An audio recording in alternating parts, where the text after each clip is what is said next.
Jamaah yang Allah Subhanahu wa taala dalam surat Al-Baqarah ayat 127, Allah taala mengisahkan tentang kisah dua orang nabi, ayah dan juga anak.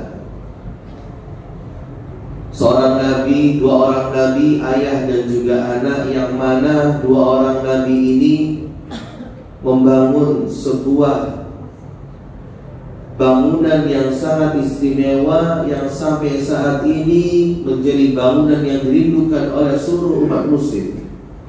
Bangunan tersebut adalah Ka'bah, yang mana sebelumnya Ka'bah hampir punah, hancur karena banjirnya Nabi Nuh. Kemudian dua orang nabi, ayah dan anak ini, diberitakan oleh Allah untuk membangun kembali, merenovasi kembali Ka'bah. Hingga saat ini kita bisa beribadah berkiblat menuju Ka'bah tersebut. Dua nabi tersebut adalah Nabiullah Ibrahim dan juga Nabi Ismail. Dua nabi yang Allah kenang jasanya dengan sebuah bangunan yang ada dekat dengan Ka'bah. Yang pertama, Maqam Ibrahim. Maqam itu bukan makam, maqam itu tempat berdirinya Nabi Ibrahim. Maka jejak berdiri, jejak kaki berdirinya Nabi Ibrahim sampai saat ini masih ada dan menjadi sebuah monumen di depan pintu Ka'bah. Kemudian yang kedua, Hijr Ismail, sebagai saksi di mana Ismail yang ketika itu masih kecil ikut membantu juga ayahandanya membangun kembali Ka'bah. Allah Ta'ala berfirman, wa idh yarfa'u Ibrahimul qawa'ida minal baiti wa Ismail. Dan ingatlah ketika Nabiullah Ibrahim dan juga Nabi Ismail membangun kembali Ka'bah. Tapi yang unik, ketika mereka berdua membangun kembali Ka'bah, mereka berdoa kepada Allah Subhanahu wa taala. Apa doanya? Rabbana taqabbal minna innaka antas samiul alim. Rabbana taqabbal minna, ya Allah, terimalah amal kami ketika membangun kembali Ka'bah ini. Ya Allah, terimalah usaha kami dalam merenovasi kembali Ka'bah ini. Innaka antas samiul alim, sungguhnya Engkau Maha Sami, mendengar doa-doa kami. Al-Alim, Maha mengetahui atas apa yang telah kami perbuat dalam membangun kembali Ka'bah itu. Jamaah yang Allah Subhanahu wa taala, dalam tafsir As-Sa'di, Syekh As-Sa'di menjelaskan mengapa Nabi Ibrahim berdoa meminta agar amalnya diterima. Padahal sudah sangat jelas membangun kembali Ka'bah adalah sebuah amal soleh yang sangat luar biasa manfaatnya dan diketahui oleh Allah Subhanahu wa taala. Jawabannya ada dua, khaufan wa rajaan. Khaufan artinya apa? Nabiullah Ibrahim dan Nabiullah Ismail takut kalau seandainya amal ibadahnya itu tidak diterima oleh Allah Subhanahu wa taala. Takut kalau usahanya itu menjadi sia-sia. Kemudian rojaan sebagai sebuah pengharapan agar amalan ini diterima oleh Allah Subhanahu wa taala, dicatat sebagai amal kebaikan, pemberat timbangan ketika nanti di yaumul hisab. Jamaah yang Allah Subhanahu wa taala, dua nabi saja ketika beramal soleh masih takut amalnya tidak diterima sama Allah.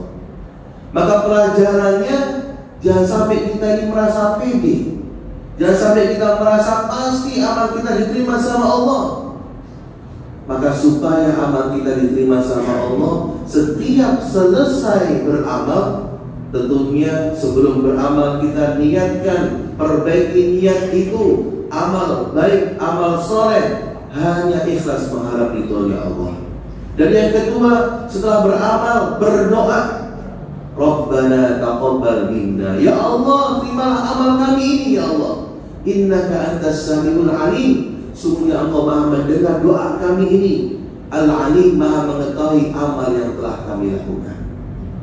Dan ternyata masyaallah muslimin rahimakumullah, tidak hanya ketika membangun kembali Ka'bah ini, Nabi Allah Ibrahim berdoa supaya amalnya diterima. Tapi dalam surat Ibrahim ayat 40, Nabi Allah Ibrahim juga melakukan hal yang sama. Beliau berdoa, Rabbana ja'alna muqimas shalah wa min dzurriyyati. Ya Allah, jadikanlah aku orang yang mendirikan salat, juga jadikan anak keturunanku orang-orang yang mendirikan salat. Sebagian ulama mengatakan ini doa.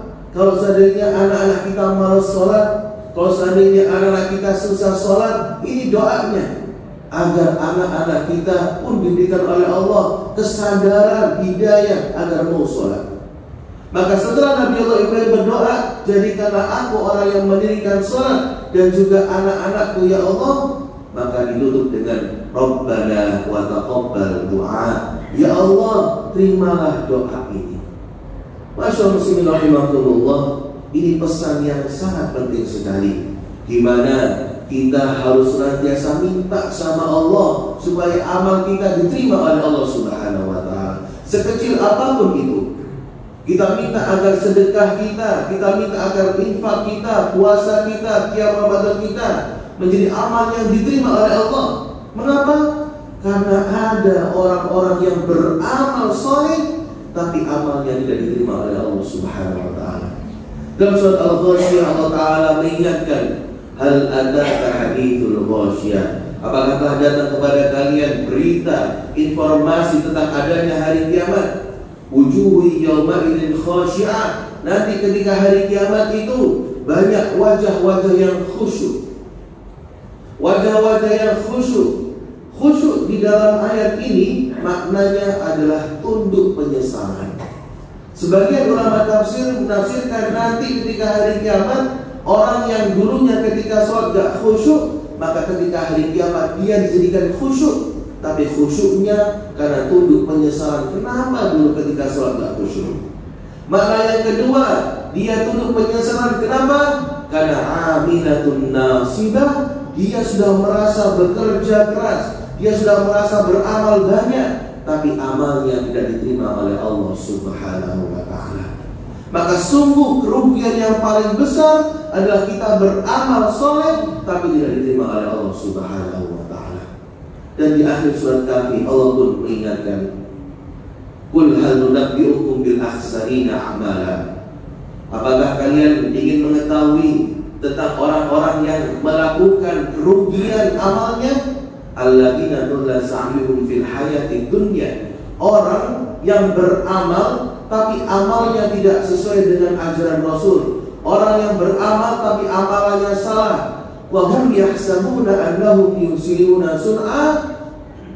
Yang terjadi, mereka merasa sudah berbuat baik, padahal amalnya itu tidak diterima, padahal amalnya itu salah, tapi mereka merasa mereka sudah berbuat yang benar. Maka itu adalah amal yang paling rugi, amal yang tidak diterima oleh Allah Subhanahu wa ta'ala. Oleh karena itu, Masya Allah muslimin rahimakumullah, mari kita senantiasa berdoa kepada Allah di setiap semua amal ibadah kita. Semoga semua amal ibadah kita, sekecil apapun itu, diterima oleh Allah Subhanahu wa ta'ala.